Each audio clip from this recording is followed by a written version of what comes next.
Here is something that keeps a lot of people up at night, or right before they retire. They've saved their whole working life, they have a plan, and then they hear something like, you need a bucket strategy. And suddenly the question becomes, how many buckets? 2? 3? Does it even matter? And here is the honest answer.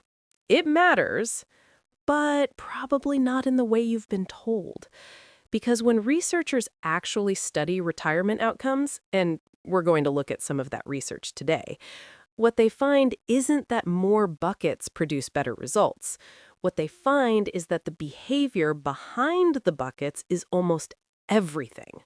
So if you're sitting here wondering whether your plan needs 2 buckets or 3, stay with me. By the end of this, you're going to understand exactly what those structures do, what they protect against, and, most importantly, which one actually fits how you think and how you're going to live in retirement. That last part is the part most people skip. We're not skipping it today. Let's start at the beginning. Why does any of this exist? Bucket strategies, the kind we're talking about today, are built around time. Not accounts, not tax treatment, not labels, time. You separate your money based on when you're going to need it. And the reason that matters comes down to 3 real risks that every retiree faces. The first is something called sequence of returns risk. That's a financial term. Here's what it means in plain language. If the market drops significantly in the first few years of your retirement, and you're pulling money out at the same time, your portfolio may never fully recover. Even if the market bounces back later, you've already sold shares at the bottom. The damage is permanent. The second risk is spending volatility. The reality that your expenses aren't perfectly predictable year to year. A medical expense, a grandchild's wedding, a car. Life doesn't follow a spreadsheet. And the third is behavioral risk. This is the one that doesn't get talked about enough. When the market drops 30% and your retirement savings are sitting right there on a screen going down, the instinct is to do something, to sell, to move to cash, to protect what's left. That instinct, acted on at the wrong moment, is one of the most expensive mistakes a retiree can make. Bucket strategies are designed to address all 3 of those risks. The question is just, how many buckets do you need to do it well? Let me show you what this actually looks like. A 2-bucket strategy is straightforward. You divide your money into 2 groups based on when you'll need it. The first group, call it your spending money, holds everything you'll need in the near term, 3 to 7 years of expenses. Cash, money market funds, short-term bonds, maybe a small slice of conservative investments. Its only job is to fund your life regardless of what the market is doing. The second group is your growth money, stocks, equity funds, long-term investments. Its job is to grow over time, keep pace with inflation, and eventually refill bucket 1, but only when the market is doing well. Here's the key. You don't refill on a calendar. You refill based on conditions. When the market is up, you move some gains from the growth bucket into the spending bucket. When the market is down, you leave the growth bucket completely alone and draw only from spending. That pause during downturns, that's where most of the protection happens.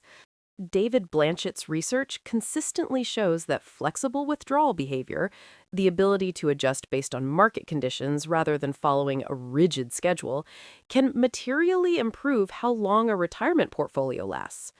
In plain terms, staying flexible is worth more than picking the perfect number of buckets. And Morningstar's withdrawal research reaches a similar conclusion. The benefit of a bucket strategy is primarily behavioral, not mathematical. Buckets give you a reason not to panic. That's the real value. Now, let's look at what 3 buckets actually changes. The structure becomes more explicit. Instead of 2 groups, you have 3. Bucket 1 is your immediate spending money, typically 1 to 3 years of expenses. Pure cash, pure certainty. Bucket 2 is a middle layer, an intermediate buffer. This usually holds 5 to 10 years of planned expenses in bonds and conservative balanced investments. Its job is to refill bucket 1. Bucket 3 is long-term growth, stocks, equity funds, often untouched for decades. The refill flow is explicit. When the market is strong, money moves from bucket 3 into bucket 2, from bucket 2 into bucket 1 on a schedule, or when bucket 1 gets low. What's different here is the visibility. Each time horizon has its own label, its own job, its own rules. This might surprise you, but when you look at the actual numbers, the math is almost identical. In both approaches, you still set aside roughly the same amount in protected, lower-risk assets.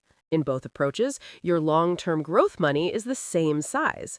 The Social Security bridge, the period before your benefits start, is funded the same way. The equity portfolio has the same number of years to recover. The difference is clarity. 3 buckets makes the plan more visible, 2 buckets keeps it simpler. Let me make this real with a specific example. Imagine someone, let's call her Diane, who is 62 years old. She has $500,000 saved. She plans to spend $50,000 a year in retirement. Her Social Security benefit will be $25,000 a year, and she's planning to start collecting at age 65. That means from age 62 to 64, her portfolio needs to fund the full $50,000 a year, about $150,000 total across those 3 years. Once Social Security starts, the portfolio only needs to cover $25,000 a year. Now, let's build 2 different plans with the same $500,000. 2-bucket version. Diane puts $225,000 into her spending bucket. That covers roughly 6 years of portfolio withdrawals, the 3-year bridge before Social Security, plus several years after. It's in cash, money markets, and short-term bonds. No market exposure that can disappear overnight. The remaining $275,000 goes into her growth bucket, stocks, equity index funds, long-term holdings. She doesn't touch this unless the market is doing well. In this plan, Diane has a 6-year buffer. The market could drop for 3, 4, even 5 years, and she would never be forced to sell her growth investments at a loss. Her spending is covered. Her growth money has time to recover. 3-bucket version. Same $500,000. Same goals. Just more explicit labels. Bucket 1, $100,000. 2 years of expenses. Pure cash equivalents. Bucket 2, $125,000. Covers the remaining Social Security bridge and the first few years after benefits start. Short and intermediate term bonds, conservative balanced funds. Bucket 3, $275,000. Identical to the growth bucket in the 2-bucket plan. Stocks and long-term growth assets. Here's what you notice when you look at both plans side by side.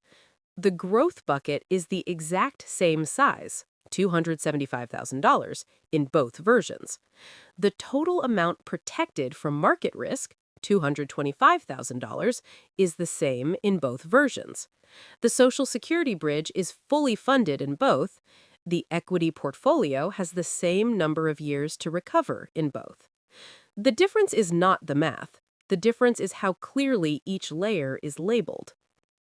Here is something most videos like this don't say clearly enough.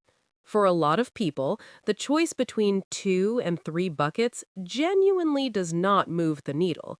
If your withdrawals are modest relative to your savings, if you have a reliable income floor like a pension or Social Security coming soon, if your tax situation is fairly straightforward, then adding a 3rd bucket is more of an organizational preference than a financial necessity. But there are situations where that 3rd layer earns its place. If your income is turning on at different times, say you're delaying Social Security while a pension starts at 65 and an annuity starts at 70, then 3 buckets gives you a clearer map of which money covers which gap. If your spending plan has clearly different phases, higher early on while you're traveling and active, lower later, 3 buckets can mirror that reality in a way that's easier to manage.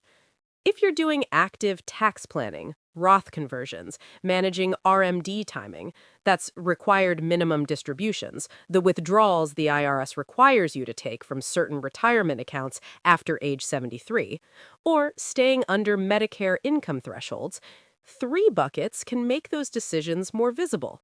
And if you're someone who simply sleeps better when every dollar has an explicit job and timeline, then the third bucket is doing real work, not mathematical work, behavioral work. Think of it this way.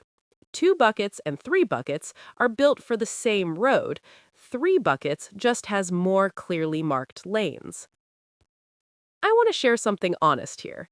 I've seen people build beautifully complicated retirement plans. Three buckets, detailed refill schedules, tax optimization layers, and abandon them completely the first time the market dropped 20%. Not because the plan was wrong, because it was too complex to hold on to under stress. And I've seen people with a simple two-bucket setup, spending money here, growth money there, stay completely calm through market volatility they would have panicked through otherwise, because the plan was clear, because they understood it, because they could explain it to their spouse at the kitchen table without a spreadsheet. Here's what the research keeps pointing back to, whether it's David Blanchett's work on withdrawal flexibility or Morningstar's analysis of bucket strategy outcomes. The plan you follow is worth infinitely more than the plan you don't. That's the real answer to the 2 versus 3 question, not which one is mathematically superior, which one are you going to stay with when things get hard? Which brings me to something I genuinely like to know. Are you someone who prefers a simple system you can hold in your head, or do you like every dollar labeled and accounted for? Drop it in the comments. I read them. Let's bring it all together. Both strategies protect against the same risks. Both create a spending runway that keeps you from selling growth assets at the worst possible time. Both rely on flexible, rules-based refills rather than forced selling. And both work best when paired with one thing no bucket can provide on its own: your willingness to stay the course. Morningstar's research is clear that spending flexibility, the ability to pull back modestly during poor market years, does more for long-term retirement outcomes than almost any structural choice you can make. That applies whether you have two buckets or three. David Blanchett's work on retirement spending shows that expenses tend to naturally decline as retirement progresses, which means the pressure on your portfolio actually eases over time for most retirees. That's genuinely reassuring. Your hardest years, financially, are often your earliest years in retirement. Once you get through those, the plan gets easier. So here is what actually matters, stated as simply as I can. Size your spending buffer generously in the early years. Leave your growth money completely alone during downturns. Refill based on market conditions, not a calendar.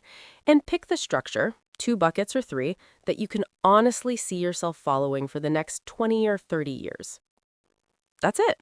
That's the whole thing. When we started today, I said the number of buckets is probably not the right question. I want to close that loop. The right question is, do you have a clear enough separation between your spending money and your growth money that you can leave the growth money alone when the market gets rough? If yes, whether that's 2 buckets or 3, you have the foundation of a solid retirement income plan. Here's the simplest version I know how to say it. A spending runway protects your growth. Everything else is details. And those details matter, but they matter in proportion to how complex your situation actually is. If your retirement is relatively straightforward, 2 buckets may be everything you need.